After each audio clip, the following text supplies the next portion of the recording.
I surrender to you, coffee god.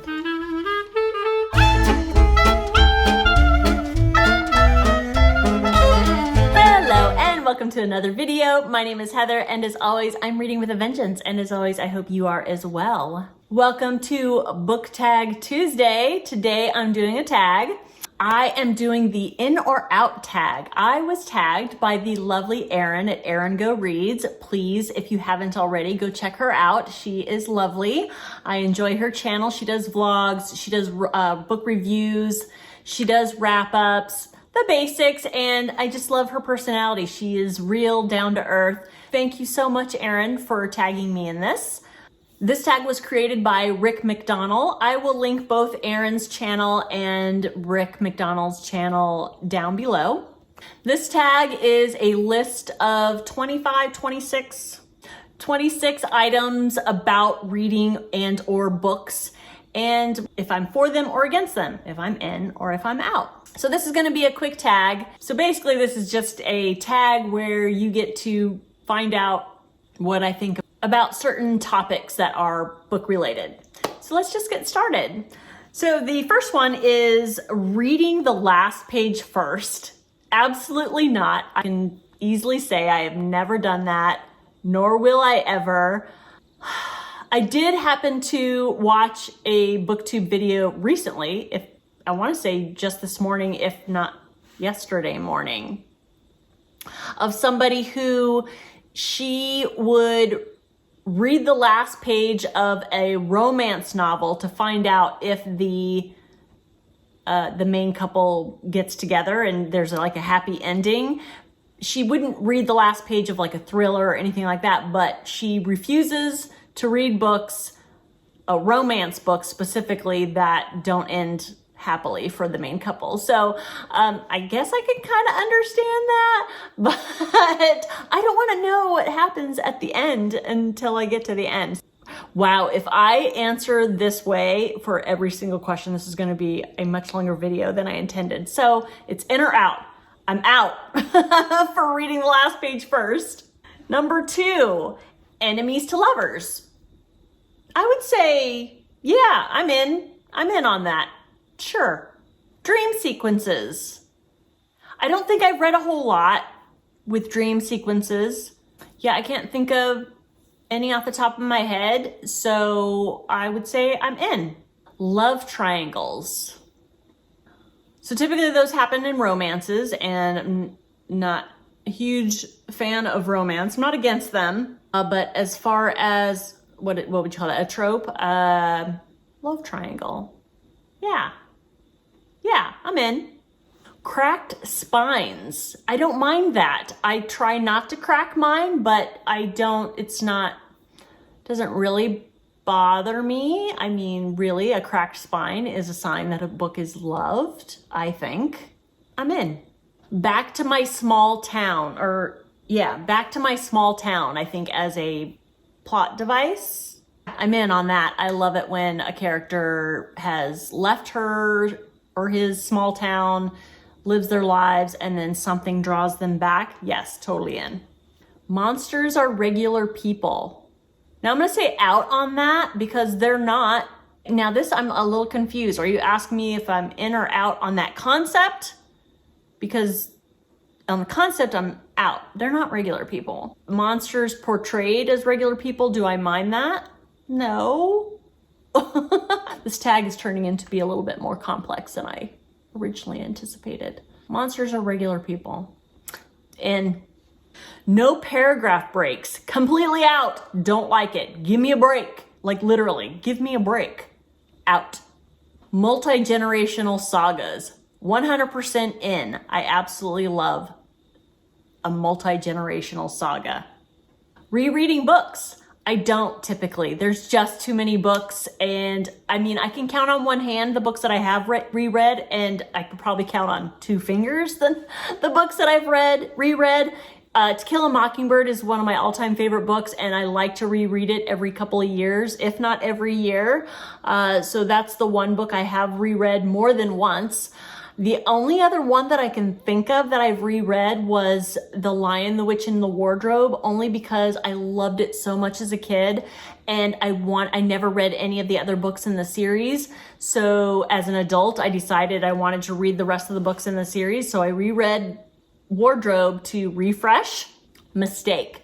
It did not have the same magic, and I was really bummed. Yeah, that didn't work out well for me. So the two main reasons I don't like to reread is if I love it so much, I want to keep that magic the way it is. I want to remember it just the way I felt about it when I read it for the first time. And then the other reason is just there's just way too many books I want to read, and I don't want to spend that precious time that I could be discovering a new favorite on an old favorite.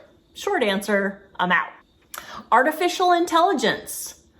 I have to say I have read a couple of books where it absolutely works and where I didn't really care. But I have to say, since there are books that with AI in it that I enjoyed, I'm gonna have to say in. Drop caps. I never really thought about this until I started reading these prompts. And I actually, to be fair, I had to look up what drop caps were. I don't care either way. So in the interest of being positive, I'll say in. Happy endings, totally in. But I do appreciate when a not happy ending is necessary. For some stories, for some books, if there is a not happy ending, that doesn't ruin the book for me. My husband will argue this with me till the end of time. He will absolutely be loving a book, loving it, about to give it 5 stars, read the last page, something bad happens to one of his favorite characters, and he will 1-star the heck out of it. He will, and say he hates it. But no, sometimes it's necessary. Sometimes, you know what? A good example, I've mentioned this book before, The Story of Edgar Sawtelle. Absolutely love that book. Does not have a happy ending. Anyway, again, short story long, I'm in. Plot points that only converge at the end. That only converge at the end. Not necessarily. So I don't mind it. So I'm not completely out, but I'm not completely in. I will go for out. Detailed magic system. If you've watched my channel before, you know that I am struggling with fantasy genre. Perhaps I haven't read the right one yet, but so far I don't hate it, but I'm having a hard time getting into it and loving it, and I haven't reached the point where I give up. So I'm still kind of looking for that fantasy book that I love, and detailed magic systems kind of lose me a little bit. So I haven't shut the door, but I'm still outside, if you know what I mean. Classic fantasy races, for example, goblins, elves, orcs, mermaids. I'm gonna say out.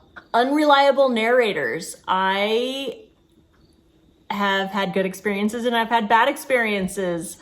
And I'm not going to name names here because I don't want to spoil anything.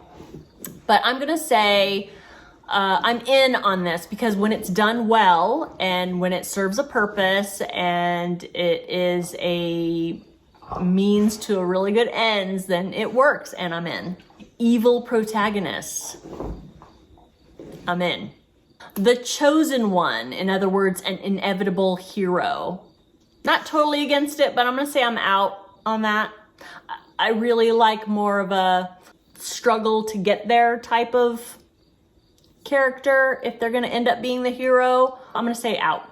When the protagonist dies, sometimes that's what's called for. I'm gonna say in. I can hear the collective gasp. I'm not saying it doesn't bother me. It does bother me sometimes, but yeah, I think it's kind of a compelling way to end a story, and I can't lie to myself. It works for me sometimes. Makes a story stick with me longer, I think, sometimes. So yeah, I'm gonna say in. Really long chapters, out. French flaps, totally in. Deckled edges. I think it looks nice and I think it's a quaint concept, but as far as trying to flip through pages, it bothers me. I'm gonna say out. Signed copies by author. I fangirl a little bit. I've had a couple of signed copies, but it's not something that I absolutely treasure. To give you an example, I just happened to buy Ruth Ozecki's Women's Prize book, Book of Form and Emptiness, I think. And I didn't realize I was buying a signed copy, and then when I opened to read it, I saw that it was signed. I was like, ooh! I was thrilled, and that's awesome, but then I also sold it on Pango. So, I mean, it's nice. I don't seek them out, but because the author puts quite a bit of effort into signing her books and knowing that fans of that author really, really enjoy it, I'll say in. Dog earring pages, absolutely out. No. And finally, chapter titles instead of numbers. I think if it's cleverly done, it can be entertaining, but then I also think it can be distracting. So I think I prefer numbers over titled chapters. So I'm gonna say out on this one. That is it. Those are the prompts for the in or out book tag. Thank you again, Erin, for tagging me in this. Since you took the time to figure out who has done this tag and who hasn't done this tag, I will give the same courtesy and I will tag Alice from Alice and the Giant Bookshelf. I would love to hear your answers on this. I will also tag Kristen from Enter the Book, and I will tag Ellie from Bibbidi Bobbidi Books. I would love to hear your answers on these questions. I hope you haven't already done it at this point. It kind of took me a while to get around to this tag. Sorry, Erin. I hope you all enjoyed my answers. If you care about my opinions on these bookish topics. If you're still watching at this point, please consider giving that like button a boop, and a subscribe would be wonderful. Thank you so much for watching. I really appreciate it. And I will see you next time. Bye-bye.